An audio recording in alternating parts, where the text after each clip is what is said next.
வணக்கம். உங்க மனசுல ஒரு பிசினஸ் ஐடியா ஒரு கனவு மாதிரி ஓடிட்டு இருக்கா?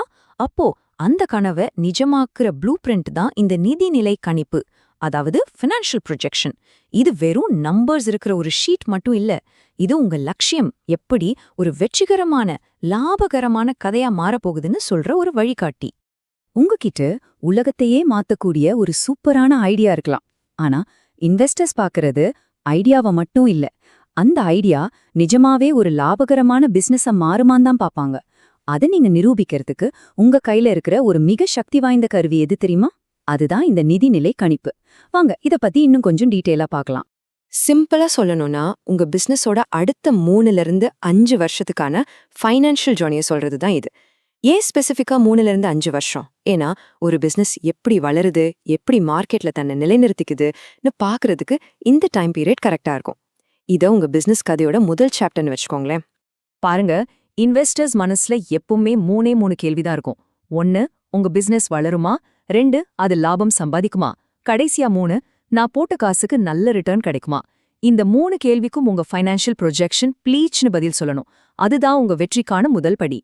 நாம எந்த ஒரு கதை எடுத்தாலும் அதுக்குன்னு ஒரு உலகம் இருக்கும், சில ரூல்ஸ் இருக்கும் இல்லையா? உங்க நிதிநிலை கணிப்பும் கிட்டத்தட்ட அப்படிதான். நீங்க உருவாக்குற அனுமானங்கள், அதாவது அசம்ஷன்ஸ் தான் உங்க நிதி உலகத்தோட அடித்தளம். இந்த அடித்தளம் எவ்வளவு உறுதியா நம்பகத்தன்மையோட இருக்கோ அந்த அளவுக்கு உங்க கதை இன்வெஸ்டர்ஸ ஈர்க்கும்.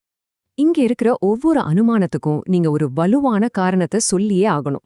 உதாரணத்துக்கு, உங்க மார்க்கெட் அடுத்த வருஷம் 10% வளரும்னு நீங்க சொன்னா, ஏன் அப்படி சொல்றீங்கன்னு ஒரு டேட்டாவோட, ஒரு ஆதாரத்தோட சொல்லணும்.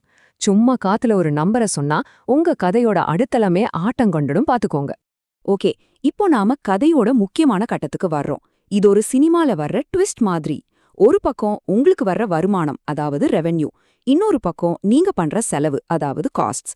இது ரெண்டுக்கும் நடுவுல நடக்கிற போராட்டம் தான் உங்க பிசினஸோட தலையெழுத்தையே தீர்மானிக்க போகுது. உங்க ரெவென்யூ ப்ரொஜெக்ஷன் உங்க பிசினஸ் எப்படி ராக்கெட் வேகத்துல மேல போக போகுதுன்னு காட்டும். ஆனா அதே சமயம் உங்க காஸ்ட், நீங்க என்னென்ன சவாலெல்லாம் சந்திக்க போறீங்கன்னு காட்டும். உங்க கதை ஜெயிக்கணும்னா ரொம்ப சிம்பிள். வருமானம் எப்பவுமே செலவை விட ஜாஸ்தியா இருக்கணும். இதுதான் சக்சஸ் ஃபார்முலா. சரி, ஒரு முக்கியமான கேள்வி. வருமானம் வருது, செலவும் பண்றோம், எல்லாம் ஓகே. ஆனா கரெக்டா எப்போ உங்க பிசினஸ் நஷ்டத்திலிருந்து லாபத்துக்குள்ள காலடி எடுத்து வைக்கும்? அந்த மேஜிக் மோமெண்ட் எது? அதுதான் உங்க கதையோட முதல் உண்மையான கிளைமேக்ஸ். அதுக்கு பேரு தான் பிரேக் ஈவன் பாயிண்ட். அதாவது உங்க மொத்த வருமானமோ மொத்த செலவும் சமமா வர்ற ஒரு புள்ளி. No loss, no profit.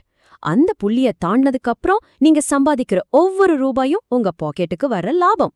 உங்க பிசினஸ் ஐடியா வெறும் கனவில்ல, அது நிஜமாகவே சாத்தியம்னு நீங்க நிரூபிக்கிற முதல் வெற்றி இதுதான். சரி, இப்போ கதை ரெடி, ஆட்டம் ஆரம்பிச்சாச்சு. ஆனா ஸ்கோர் என்னன்னு பார்க்க வேண்டாமா? பிசினஸ பொறுத்த வரைக்கும் அந்த ஸ்கோர் போர்டு தான் நம்ம ஃபைனான்ஷியல் ஸ்டேட்மெண்ட்ஸ். இதுதான் உங்க பிசினஸ் எப்படி பெர்ஃபார்ம் பண்ணுதுன்னு காட்டப் போகுது. 3 முக்கியமான ரிப்போர்ட்ஸ் இருக்கு. 1, P&L ஸ்டேட்மெண்ட். இது நீங்க லாபத்துல ஓடுறீங்களா இல்லையான்னு சொல்லும். 2, கேஷ் ஃப்ளோ ஸ்டேட்மெண்ட். இது கையில செலவுக்கு காசு இருக்கா இல்லையான்னு சொல்லும்.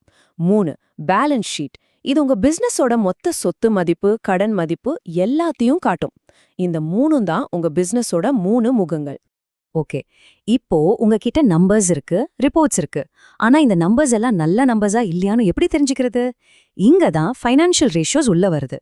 இது உங்க பிசினஸோட ஒரு முழு ஹெல்த் ரிப்போர்ட் மாதிரி நினைச்சுக்கோங்க. இது ஒரு கம்ப்ளீட் பாடி செக்அப் மாதிரி தான். உதாரணத்துக்கு, நிகர லாப வரம்பு என்ன சொல்லும்னா, நீங்க விக்கிற ஒவ்வொரு 100 ரூபாய்க்கும் உங்களுக்கு எவ்வளோ லாபம் நிக்குதுன்னு சொல்லும். அதே மாதிரி நடப்பு விகிதம் உங்க சின்ன சின்ன கடனுங்கள் எல்லாம் அடைக்க கையில காசு இருக்கான்னு சொல்லும். கடன் பங்கு விகிதம் நீங்க எவ்வளோ ரிஸ்க் எடுத்து பிசினஸ் பண்றீங்கன்னு காட்டும்.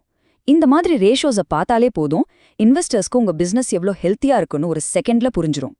சரி, இப்போ நாம கதையோட கிளைமேக்ஸ்க்கு வந்துட்டோம். இது வரைக்கும் நாம கட்டுன கதை, போட்ட கணக்கு, செஞ்ச அனுமானம் எல்லாமே இந்த ஒரு இடத்துல தான் வந்து முடியுது. அது என்னன்னா, இன்வெஸ்டர்ஸ் கிட்ட முதலீடு கேக்குறது. இதுதான் ஃபைனல் ரவுண்ட். இன்வெஸ்டரோட மனசுல ஒரே ஒரு கேள்விதான் ஓடிட்டே இருக்கும். சரிப்பா, நான் உங்க பிசினஸ்ல காசு போடுறேன், எனக்கு என்ன கிடைக்கும்? இந்த கேள்விக்கு நீங்க சொல்ற ஒரே பதில் ROI, அதாவது ரிட்டர்ன் ஆன் இன்வெஸ்ட்மெண்ட். அவங்க போடுற ஒவ்வொரு 100 ரூபாய்க்கும் அவங்களுக்கு எவ்வளோ லாபம் திரும்ப கிடைக்கும்னு இந்த ஃபார்முலா பளிச்சுன்னு காட்டிடும். அப்போ உங்களுக்கு எவ்ளோ முதலீடு தேவை, அதுக்கு பதிலா அவங்களுக்கு என்ன ரிட்டர்ன் கிடைக்கும், இந்த ரெண்டையும் நீங்க ஒண்ணா சேர்த்து சொல்றதுதான் உங்க கதையோட ஒரு பவர்ஃபுல்லான ஃபினிஷிங். இது உங்க ஐடியாவை ஒரு வெறும் ஐடியாவை பார்க்காம ஒரு சூப்பரான இன்வெஸ்ட்மெண்ட் வாய்ப்பா மாத்திடும். கடைசியா நீங்க உருவாக்குன இந்த முழு ஃபினான்ஷியல் ஸ்டோரியும் இந்த ஒரு கேள்விக்கு தான் பதில் சொல்லணும். இந்த கேள்விக்கு உங்க பதில் ஒரு அழுத்தமான ஆமாம் அப்படின்னா வாழ்த்துக்கள், உங்க ஐடியா ஒரு பெரிய பிசினஸா மாறுறதுக்கான கதவு திறந்துடுச்சுன்னு அர்த்தம். உங்க பயணம் இப்போதான் ஆரம்பிக்குது.